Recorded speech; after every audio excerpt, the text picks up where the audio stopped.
제국은 어떻게 망가지는가? 류징화 Y 지음 한종수 옮김 기득권과 탐욕의 몰락사 아이 필드 31번째 24년 8월 24일 토요일 338페이지 지은이 류징화 텐진 사범대 교수 1장 류징화 2장 1절에서 6절까지는 양준밍 홍은안 사범대 교수가 7절은 류징화 교수가 저술 3장徐嘉링 동北사범대 교수 4장 오옌 난카이대학교 교수와 하全安난카이대학교 교수가 공동 저술 5장 란치贵州 사범대 교수 6장 徐嘉링 7장 왕자峰 浙江 사범대 교수 8장 류징화 9장 1절에서 6절까지는 띵두번 서관 학원 교수가 7절은 류징화 교수가 저술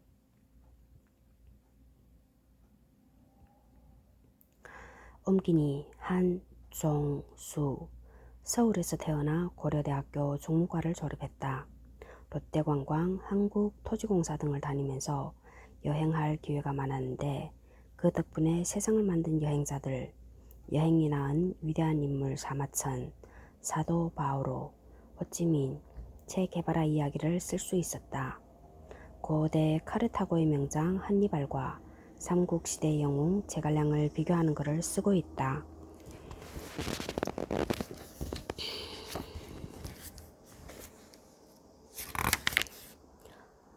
찾아보기 443페이지 쿠시안 왕조 20일 쿠이텐 전투 202 쿠추 카에나르지 조약 257-8 쿠출록 203 210-1 쿠트리 그루브 129 쿡 제임스 351 코코티무르 235 크리소스 46 80-90 크론슈타트 반란 381 크롬웰 347 크림전쟁 1783 263 크림전쟁 1853 263 278 339 크세르크세스 27 39 40 크세시폰 47 50-6 84 등 클라우디우스 83 클라우디우스 2세 고티우스 89 키루스 2세 대왕 32-5 38 키안부 200-2 키지쿠스 139 발리사르 키질바시 61 키케로 80 112 킨다왕국 161 킵차크한국 206 212 217-23 금장한국 타렌툼 타란토 74 타르퀴니우스 수페르부스 72 거만한 타르퀴니우스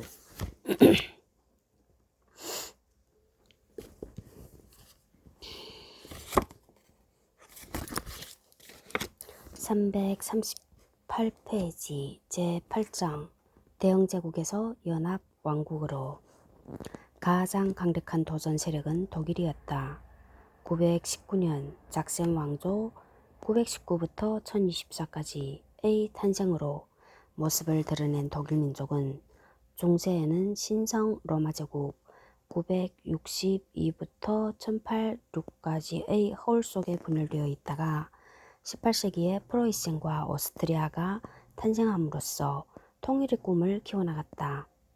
1870년 프로이센의 철혈제상 비스마르크 1815부터 98은 프로이센 오스트리아 전쟁 1863년과 1866년과 프로이센 프랑스 전쟁 1870년을 치르고 독일 제국 1871년부터 1918년을 탄생시켰다. 통일 이후 20년 만에 독일은 경제 강국으로 도약했다. 특히 전기와 화학공업에서 괄목할 만한 성장을 했다. 19세기 마지막 30년 동안 독일 공업의 발전 속도는 세계에서 두 번째, 유럽에서 첫 번째였다. 그들은 발전기, 내연기관, 디젤기관, 평로, 빙루, 제강법 등을 개발했다. 그러나 정치와 사회 면에서는 봉건주의와 군국주의 전통이 남아있어 공격적인 성향을 버리지 못했다.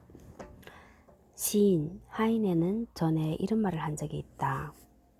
영국은 바다를 차지하고 프랑스와 러시아는 땅을 차지했으니 독일인에게는 바라볼 하늘만 남았구나. 부족한 공권이 필요한 독일은 영국에게 땅을 요구했다. 독일 제국의 수상 베른하르트 폰 뷸로프 1849부터 1929까지가 영국의 외무장관을 만나 말했다. 만약 영국이 약소국의 접시에 있는 음식을 먹고 싶다면 독일도 당연히 같이 먹어야 합니다. 영국의 외무장관은 이렇게 응수했다. 독일이 대륙을 지배하려 든다면 우리는 대륙의 다른 나라와 연합해 대항할 것입니다.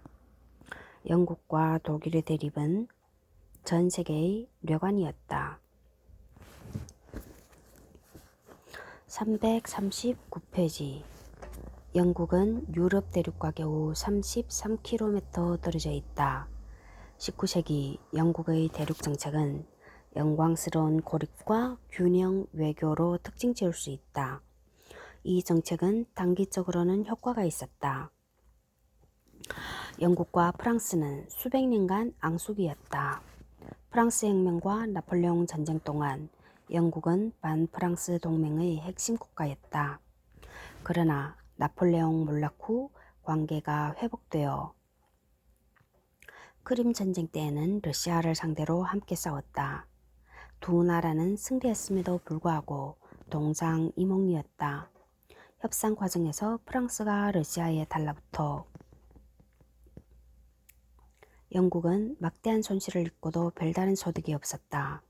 이후 영국은 다른 나라와 동맹을 맺지 않은 이른바 영광스러운 고립 정책을 택해 국제 분쟁을 회피할 명분과 함께 재량껏 행동할 수 있게 되었다.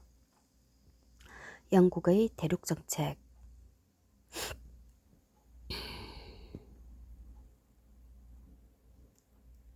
즉 균형 외교는 독일과 프랑스의 균형을 통해 어부지리를 얻는 것으로 매우 그럴싸해 보이지만 위험을 감수해야 했다. 이런 정책은 상대방의 호의를 얻을 수 없고 실제로 균형을 맞추기도 쉽지 않다.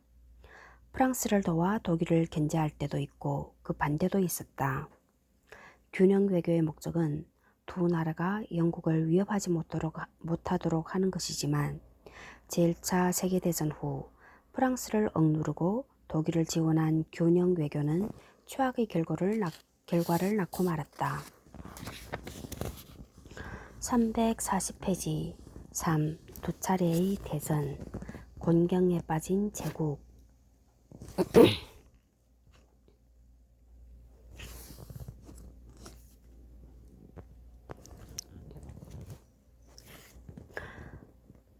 제1차 세계대전의 내상. 전쟁이 시작되었으나 영국인은 낙관했다. 총참모부는 사흘쯤 걸리는 4차례 정도의 회전으로 전쟁이 끝날 것이라고 예측했다. 정치인들도 길어야 1년 정도로 보았다.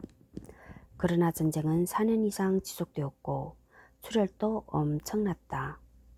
미국의 개입이 없었다면 연합국은 과연 승리할 수 있었을까? 설사 우세를 점했다 해도 독일 제국에서 11월 혁명, 독일 혁명 1918부터 9가 일어나지 않았다면 전쟁은 더 오래 끌었을 것이다. 승리한 영국은 식민지가 더 늘어났으나 손실을 보전할 수 없었다. 눈에 보이는 손실보다 눈에 보이지 않는 손실이 더 컸다. 우선 인명피해 엄청났다. 그 숫자는 300만에 달했으며 본토 출신의 전사자만 75만 명이었다. 당시 영국 본토의 인구는 4천만이었다. 서부 전선에서의 손실은 유례를 찾아보기 힘든 참사였다. 1916년 솜강 전투 268, 341. 268에 대한 해석. 1차 솜전투 First Battle of 솜이라고도 한다. 1916년 7월 1일부터 그해 11월 31일까지 벌어졌다. 연합군은 8km 진군하는데 영국군이 42만 명, 프랑스군이 19만 명의 사상자를 냈고 독일군은 약 60여만 명이 희생되었다. 2차 솜 전투는 1918년 3월 21일부터 4월 5일에 벌어졌으며 독일군이 7만 명의 포로를 잡고 연합군 진지를 흔들었으나 대세를 뒤집지는 못했다. 다 1차 세계대전 때네. 1916년 솜강 전투 첫날 사상자만 6만 명이었다. 전쟁을 하려고 태어났나. 1917년 벨기에에 있는 이프르 전투에서는 불과 몇 제곱킬로미터의 땅을 얻기 위해 30만 명이 희생되었다. 누군가가 이렇게 말했다. 거의 한 세기 동안 평화와 번영을 누려온 민족에게 이런 참사는 도저히 이해하기 어려운 것이었다. 많은 사람들이 아버지, 아들, 연인, 친구를 잃었다. 그들의 상흔은 깊었다. 손실은 바다에서도 엄청났다. 5만 명의 선원과 800만 톤의 상선을 잃었다. 전쟁 이전의 3분의 2에 달하는 수치였다.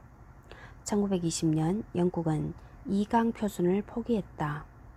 영국 해군 함정의 총톤수는 2위인 미국과 별 차이가 없었고 3위 일본도 60%까지 따라붙었다. 200년간 지켜온 해상 패권에 균열이 생기고 있었다. 100억 파운드의 전비를 썼고 수출량이 절반으로 줄어 2위로 내려앉았다. 1918년 한 해에만 8억 파운드의 적자가 나자 그것을 메우기 위해 해외의 유가증권을 매각했는데 미국이 거의 다 사들였다. 전쟁이 끝나자 채무국으로 전락해 세계 금융의 중심이 런던에서 뉴욕으로 이동했다. 더욱 심각한 것은 심리적 충격이었다. 팍스 브리타니카의 영광이 빛을 잃었다는 현실은 영국인의 심리에 타격을 가했다. 과거의 전쟁은 신성하고 명예로운 것이지만 이제는 야망과 잔혹의 대명사일 뿐이었다. 영국인의 자부심은 서부전선의 포화 속에 산화해, 평화, 고립, 무사한 일이 영국 사회를 지배하게 되었고 그것은 한 세대가 채 지나기 전에 쓰디 쓴 결과로 돌아왔다. 341페이지 1920년대 사회와 정치 위기. 제1차 세계대전은 영국이 쇠퇴로 접어드는 전환점이었다. 전쟁은 인명손실, 물자 파괴뿐 아니라 장기적인 사회 혼란과 정치 위기를 가져왔다. 20년대 영국은 거대한 난파선을 방불케 했다. 외부의 위협이 없었던 게 그나마 천만다행이었다. 1688년 269 이후 처음 있는 혼란이었다. 269 명예혁명을 말함. 혼란과 위기의 가장 큰 원인은 경제의 파탄이었다. 통화가 팽창하고 물가는 급등했다. 파운드화의 가치가 전쟁 전의 3분의 1 수준으로 떨어지자 근본 위제를 포기하라는 여론이 비등했다. 설비는 방치되고 숙련공이 부족해 생산력이 회복되지 못했다. 수출도 위축되어 1921년 실업자 수가 200만이 넘었다. 일찍이 영국 역사상 겪어본 적이 없는 혹독한 위기였다. 맨 처음 터진 사회 문제는 제대 군인 문제였다. 전쟁이 끝나자 병사들은 사회로 복귀하려 했으나 정부의 생각은 달랐다. 이왕 손해는 대규모 군대를 식민지 민족해방운동 진압과 소련에 대한 전쟁에 쓰려 했다. 제대 군인들이 반정부 세력, 정확히 말하면 사회주의 세력에 합세해 무장봉기를 일으키지 않을까 하는 걱정, 일자리가 없다는 현실적인 고민도 있었다. 소요가 빈번해지자 정당 간의 싸움도 격렬해졌다. 전쟁 중에는 거국 내각을 구성해 정부를 이끌었으나 전쟁 후 곧 붕괴되었다. 보수당은 자유당과의 연립을 원했지만 동상이몽이었다. 보호관세와 실업 문제에서 두 당은 의견이 달랐다. 자유당은 차라리 노동당의 집권을 바랐다. 1924년 최초로 노동당이 집권에 성공함으로써 2500년간 지속된 보수당, 토리당과 자유당, 휴거당의 양당 정치에 금이 갔다. 그러나 노동당은 자유당 정권과 다를 바 없었고 난국을 해결할 능력도 없어 정권을 내놓고 야당으로 물러났다. 독일에 대한 지원과 타협. 대전으로 피폐해진 유럽에 어떻게 20년 만에 다시 더 큰 전쟁이 일어날 수 있었을까? 어떻게 패전국 독일이 그렇게 빨리 유럽의 질서를 뒤흔들고 제2차 세계대전을 일으킬 수 있었을까? 물론 전쟁의 주범이 파시스트라는 것은 의심의 여지가 없지만 영국의 요약함이 자초한 면도 있었다.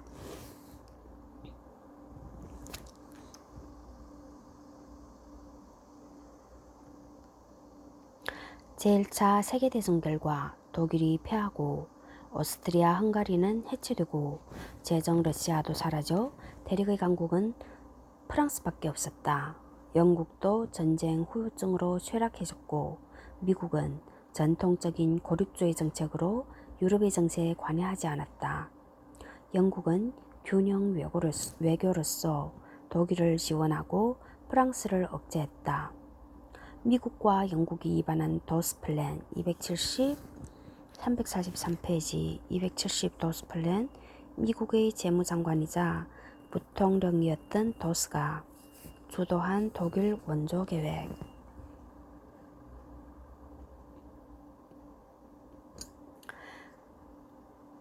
미국과 영국이 위반한 도스 플랜으로 독일은 군수공업을 재건할 수 있었으며 1925년 루가노 회의에서 국제연맹의 상무이사국에 뽑혔다. 그러나 히틀러 집권 이후 독일의 제기는 유럽의 균형을 무너뜨렸고 영국은 균형을 복원할 힘이 없었다. 영국은 독일에게 양보를 거듭하며 그저 전쟁을 피하려고만 했다. 1935년 히틀러와 비밀리에 협상해 독일 해군의 배수량을 영국의 3분의 1까지 보유하도록 허용했다. 1936년에는 에스파냐의 인민정부가 독일이 지원하는 프랑코 1892부터 1975까지 군에게 무너지는 것을 방관하고 히틀러가 라인란트 비무장지대에 군대를 보내는 것도 수수방관했으며 전쟁이 현실화되자 독일의 공격 방향을 소련으로 돌리려는 생각까지 했다. 하지만 영국의 의도에 따라줄 생각이 없는 독일은 총구를 영국으로 향했다. 균형 외교는 국력의 쇠퇴와 자신감이 부족하다는 반증이었다. 균형 외교는 국력의 쇠퇴와 자신감이 부족하다는 반증이었다. 그러나 이해가 되는 측면도 있다. 국력은 쇠퇴하고 평화는 절실했다. 1939년 뮌헨에서 회의를 끝내고 돌아온 체인벌린 1869부터 1940까지 수상을 환영하기 위해 엄청난 군중이 몰렸다는 사실 270일은 당시 영국인의 정신 심리적 상태가 어떠했는지 잘 보여주는 상징적인 사건이었다. 뮌헨 협정 결과 독일 파시스트는 한층 자신감이 불어 야욕이 눈덩이처럼 커졌다. 343페이지 271 영국은 자신들이 보호해주기로 약속한 체코슬로바키아를 뮌헨 협정을 통해 사실상 독일에 팔아버렸다. 393쪽 주 301 참조. 영국은 독일의 위협에 전전긍긍했다. 스스로 키운 화라고 할 수 있지만 대가는 쓰리썼다.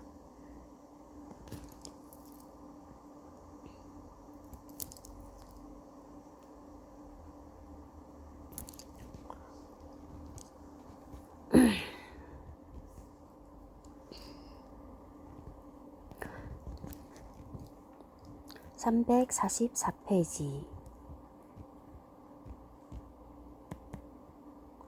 제2차 세계대전에서의 악전 고투 제2차 세계대전은 제1차 세계대전에 이은 또 하나의 악몽이었다. 반파시스트 전선의 참전국 중 영국은 본토가